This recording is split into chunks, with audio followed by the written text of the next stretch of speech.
For today's video, ang babaita ay naghuhugas ng pinggan. Magtatagalog na lang ako ngayong araw para sa inyo sa mga hindi nakakaintindi. Kung nagtataka kayo kung bakit wala kaming hugasan, ay talagang wala talaga kaming hugasan at wala kaming kusina dahil kami ay mga aswang. Charot! Dahil kung hindi nyo alam ay talaga sa Taiwan ay mahal ang mag-rent ng apartment na may kusina at syempre may hugasan. Hindi ako nakapag-rent ng ganyan kasi nga sinasabi ko sa inyo wala akong pera. Pero sa tutuusin lang, itong bahay na tinitirahan ko ay mahal na to. Nasa 6,000 to. Pagkatapos ko maghugas ay ako'y maliligo na kasi parang ang init-init na, kailangan ko nang maligo talaga kasi ang lagkit-lagkit ko na day. Pagkatapos ko maligo ay ako'y mag-hair dryer na kasi ayoko lumabas ng bahay nang hindi tuyo yung buhok kasi parang ayaw ng mga Taiwanese ng ganyan. Mayat-mayat nga ay narinig ko na yung tunog ng basura dito. Kaya ako'y magtatapon ng basura. Syempre, pagkatapos ko magtapon ng basura ay kailangan mo maghugas ng kamay kasi naghawak ka ng basura. Syempre, pag basura madumi. And after that, mag-iigib ako ng tubig kasi wala na akong inumin. Yung taga-igib ko kasi ng tubig ay nasa bakasyon ngayon ay kailangan kong magsarili talaga. Medyo nahihiya-hiya nga ako dyan mag-video guys kasi may tao, nakakahiya naman. Tapos sa sobrang hiya ako, napasobra yung hulog ko ng pera day. Kaya syempre hindi ko na inubos kaya may tira dyan na $4. And pagkatapos ko mag-igib ay pumunta muna ako dito sa 7-Eleven para mag-withdraw ng pera at the same time bumili din ng dinner ko. Saka hindi kasi pa ako nagla-lunch. So 2-in-1 na ako, lunch and dinner. Yan, nag-withdraw lang ako ng pera para bukas kasi magmo-morning market ako.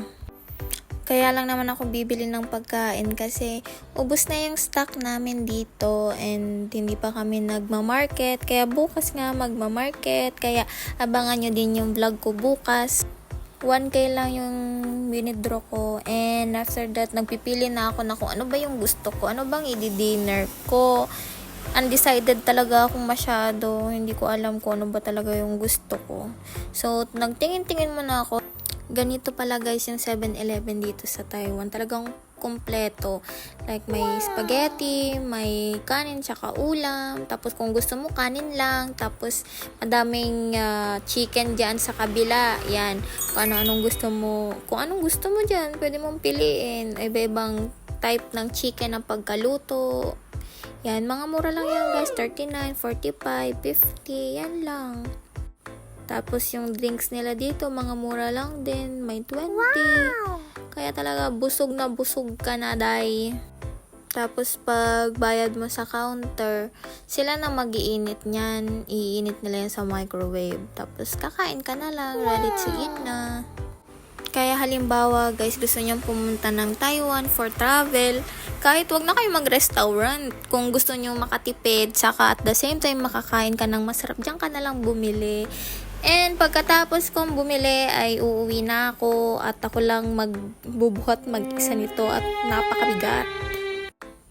Pagkarating ko nga ay gutom na talaga ako kasi wala nga akong lunch at excited na akong kumain at manood ng aking favorite Chinese drama ngayon sa Netflix.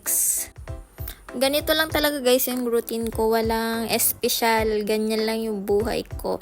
Panood-nood. Pagkatapos ng mga gawain sa bahay, manonood ako, mag-chill.